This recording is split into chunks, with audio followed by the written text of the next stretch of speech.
Wildcard weekend is in the books, and the divisional round schedule is set following the Cowboys' win, a convincing win over the Buccaneers in the final game of the weekend. First round of the playoffs. See you later. Second round set up. Welcome to Good Morning Football. We are presented by Old Trapper Beef Jerky, live in New York City. It's Tuesday, January 17th. I'm Jamie Erdahl. It's Kyle Brandt, Peter Schrager, Jason McCourty. Peter, just kind of acknowledging what we all feel right now, which it's been a lot of football.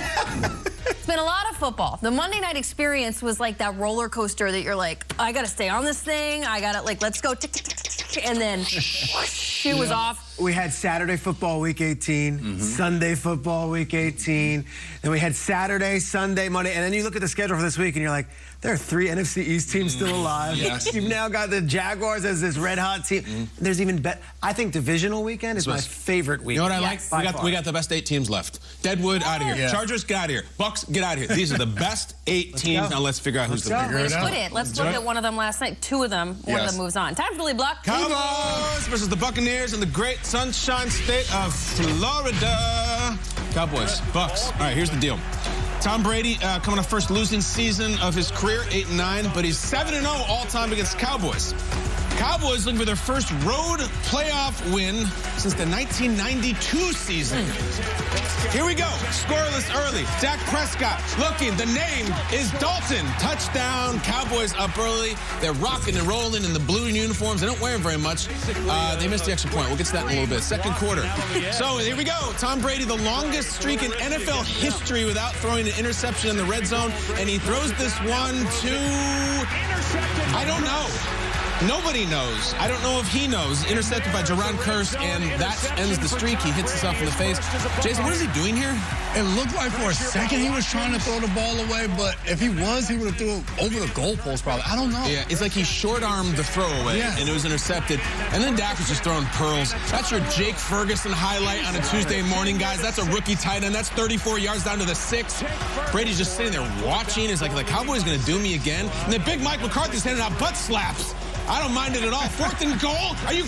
Oh, baby! Dak's carpet, you like to call. I loved it, and I love that Kellen Moore was so excited on the sideline. It's like these guys have been beaten up for the last month, and Kellen and Dak and Mike, they had a day. They really did. It's a beautiful highlight. It's a beautiful bootleg, just running through that humid South Florida, Western Florida night. They missed the extra point.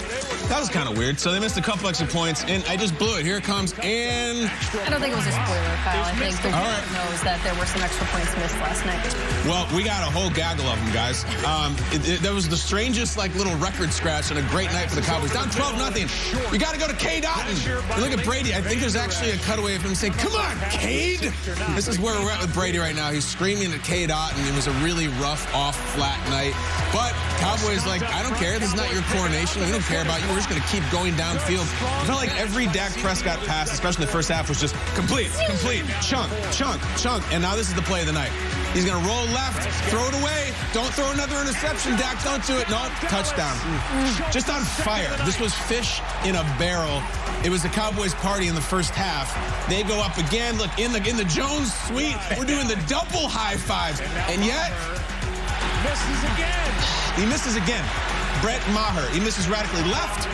He's radically right. He's like Bill Maher. You don't know. You can't decide which way to go. Just go down the middle. He's politically correct. It's amazing. Just go down the middle. That's not where he lives. All right, Dak Prescott already up 18-0, just like this casual touchdown. And they're like, no, hold on. He was out of bounds. He stepped out of bounds. And he did. Michael Gallup did, but he reestablished himself, and then since the ball is deflected, Gallup is not the first player to touch it, Jason. Yes, that's the rule. If you step out of bounds, somebody has to touch the ball first. What a throw. All right, Big Brett, you practiced during halftime, and oh, my God, guys, he misses another. 4 straight. It's never happened. It never will happen. We're going to talk about this a lot today. On the Manning cast, Peyton Manning says, has a player ever been cut at halftime of a playoff game? He throws that, he walks out of frame because it's frustrating as hell. Meanwhile, Mike McCarthy, talking to Bones Fossil. Bones Fossil seems to always be talking to his head coach no matter what team he's on. My gosh. 24-6, lot of chatter, lot. Touchdown, CeeDee Lamb. They opened by 3 different acres. They get a lot of land down there in Florida. No state income tax, all that kind of thing. There's Todd Bowles, who, man, what a night for him and what a night for the Bucs. But that's the story right there. A flex from the Cowboys, a hug from the Cowboys. A great night for the Dallas Cowboys. It really was. In a game that was never close, never competitive, 31-14 in Tom Brady's house. Huge night for the Cowboys. Naturally, let's hear from the Buccaneers quarterback. Go ahead.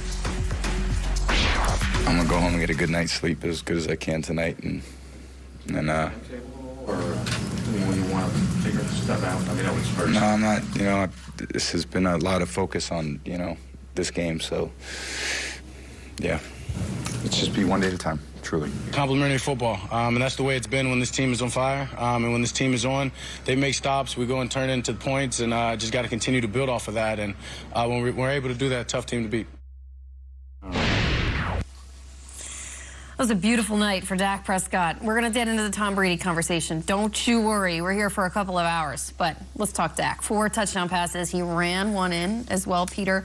Masterful? Is that the best word to apply the performance last night for the Cowboys quarterback? The last time we were talking about Dak, it was that he's got the most interceptions in the league, and he missed 5 games. And what the heck is going on with Dak Prescott? And then last night, he was as good as any quarterback in all of football, and that includes the great Daniel Jones. Dak Prescott was amazing. He was better than Brock Purdy? He might have been better than Brock Purdy. What? I don't know if we can go that far. He's staring down Tom Brady. You know what I hear? NFC. Yeah. He's running around circles around Tom Brady. I mean, the better quarterback was Dak last night, and the Cowboys were scary good. What I liked about Dak, though, was it wasn't just Dak. It was Kellen Moore and it was Mike McCarthy, and we've been waiting for the other shoe to drop because we're so, like, accustomed to it in a Cowboys big spot that Mike McCarthy just not going to be able to get it done, and Dak's going to mess up. Let's go 6-0. It's second quarter. 6-0, they're winning, and it's a 3rd down. And take a look at what happens here on the 3rd down as we show it. And the Cowboys are like, all right, let's pound it down the middle, and they don't get it. All right. Interesting spot in the game. 6-0. Defense is playing well. The offense is moving the ball. Take a field goal, right? No. They decided to go for it. Listen to the call from Troy Aikman. On 4th down and goal, leading by 6. Well, I think I'd take the 3. Prescott. Touchdown.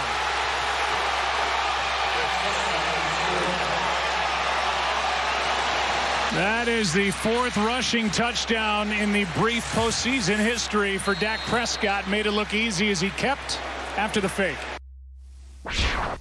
That was the game. That was everything. And to me, that was Mike McCarthy dropping the mic on everyone. 4th down. I know you think I'm not supposed to do this. I know you're going to question me tomorrow. I know everyone and their mother is saying, kick the field goal, take the points. You've got the all-time great Troy Aikman, who has been critical of the Cowboys in recent years. He's saying, oh, take the points. And McCarthy kind of standing there says, no, I trust Dak. They get it. It was a statement. They won that game. It was over at that point. But I feel like for Dak Prescott and Mike McCarthy and Kellen Moore to have a good day in the playoffs, win their first road game since '92, this is an awesome morning for Cowboys fans. Yeah, we got to give them their love. We killed Dak all week because of the interceptions, the pick 6 last week, and boy, did him and Kellen Moore have a night. And Dak he was so precise last night. They go no huddle, not only at the end of the half, but also in the 4th quarter.